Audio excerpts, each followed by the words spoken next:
Mr. Secretary, this is an extraordinary honor for me to be at this conference and have the opportunity to have a conversation with you. We have, Lynn and I and our team have lived with you for many, many years. We came to you at the outset of the project and told you that we wouldn't interview you, but you would exist as your colleague John McCain would in the film, in the story, and you do. And it occurs to me, because your speech was so correctly addressed to the future, that we should dwell on the experience, but briefly, back in Vietnam. How does the war come back to your consciousness in those private moments? Well, mostly in the context of the current wars. I mean, we're struggling to end a war of absurdity in Syria, end a war in Afghanistan, prevent a war in North Korea. So that's the way it comes back. And obviously there are always reminders in terms, I mean, I don't think any veteran will tell you there aren't moments where there's a flash of some, of some memory or someone that you remember or something. I just lost one of my crew members, a few weeks ago, and all my crew guys were in touch with me and back with them, and some of them were just very, very, moved by that, but it just really grabbed them, and I think that it stays with you, We started asking questions even before the war ended. What should Americans have learned from the conflict in Southeast Asia, and to what extent have we, in fact, put those lessons into practice? Well, I was listening to your conversation earlier, and I have to agree with you that, it depends on where you sit and who you are and where you start. People are going to take different lessons out of it. And some people, unfortunately, are frozen in a place where their minds are just not going to open up to, and I think you mentioned something to that degree. They're not going to be able to move beyond the place where they were treated to and found safety. Right. So that's too bad, but there are people in that place. But I think that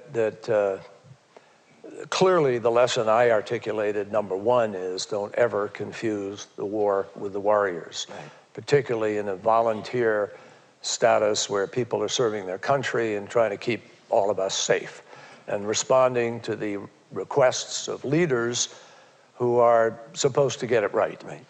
So that's number one. Number two, make sure that the flow of information is as open and free as it ought to be, so everybody can make a judgment and invest in the decision. I think thirdly, we need to,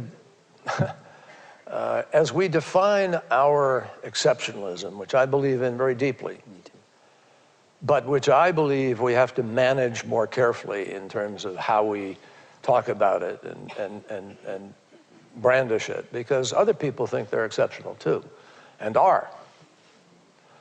And I think that it's important for us to look at whatever country it is we're looking at, and as I mentioned a moment ago, so many assumptions, fundamental assumptions, were incorrect in Vietnam, because we could only see it through one certain lens. It was a particularly colored lens with respect to World War II, with respect to Korea, whatever frustrations may have grown up out of that, by the way. And I think never talked about enough, but I've always thought about it, because of the way we thought about the communist threat and the experience of Joe McCarthy and the scare tactics that took place with respect to communism, and people's fear that they never wanted to be on the wrong side of making sure we were tough enough about right. that. And therefore, when threats of the entire Asia domino theory were thrown at people, there was a bias towards accepting that notion rather than thinking about the history of Vietnam or the history of Ho Chi Minh or the history of their Seeing it as national liberation and not all of a the proxy above, and war. understanding the civil nature of it and so forth. So I think those three things are, right? Now, there are a lot more lessons, folks. You can take the Powell Doctrine, you can take, I mean, you can run through a litany of lessons. The war in Vietnam had an immense impact on a whole generation of us, of Americans, and of course also a whole generation of Vietnamese and Cambodians and Laotians. When you look back at what's happened in Afghanistan and Iraq and now Syria for the past 5, 10, 15 years, what are your thoughts about the potential long-term impacts there for those people, for those societies? And to what extent do those thoughts influence your views concerning the importance of diplomacy and choices you're making every day in the Middle East, which seems still the center of all of our concern? It affects it profoundly. I mean, it's a big deal in those countries. We have to be, I think, particularly sensitive to the aftermath and to what the long-term vision is for how we are going to manage to transition people where we want them to go. That's the lens I'm talking about. That is a lesson from Vietnam, is we cannot look at other countries and see them only through an American lens. We have to try and put ourselves wherever we are into the other person's shoes, into the other person's life, and see their country as they see their country, and we'll do a lot better.